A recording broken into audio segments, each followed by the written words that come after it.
I woke up to a phone call of my girlfriend who's always up at the crack of dawn, and she's like, you have to turn on CNN.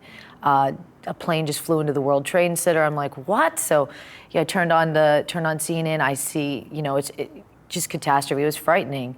And then what about 15 minutes later, the second one hit, and they said there was one hitting at the Pentagon, and then there was another one, and I mean, probably within an hour and a half, everything had just come to a complete, but living in Las Vegas, they were saying that this was another big terrorist attack. So I remember people in Vegas were thinking they were coming here, and I had just moved here, so I really was away from my family, so I felt really frightened.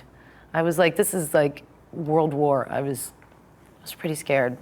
You feel protected, you have your government, you have your family, but in that moment, it felt like there was, what could you do to protect yourself? It felt really frightening.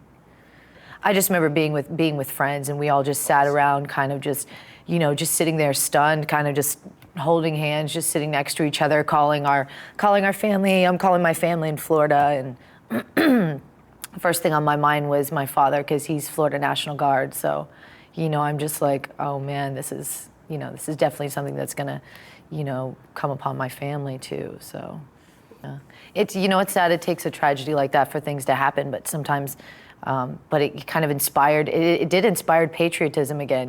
People were just kind of, over it. But it was just like, let's don't sweat the small stuff. There's really big things happening here, and it shook the whole country, and it took away a lot of people's feeling of being safe, and that's probably the worst thing, because that's what we have here. Freedom, safety. It's unfair. It's like, whose money does this come from? Whose fault was it? It's like for everybody else just to realize that, it has to come from somewhere, and we have to do something for the victims, because, all of us are blessed if we didn't lose family or know somebody, because these were people just flying to LA, flying to San Francisco on an airplane, going to work that morning, and it could have been anybody, it could have been any one of us.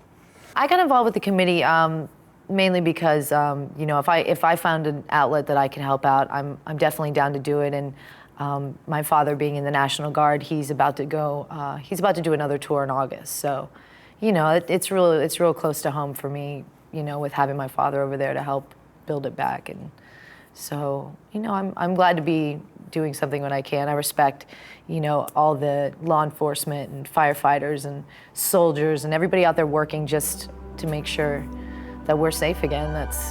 Being a part of that is worth $1 million.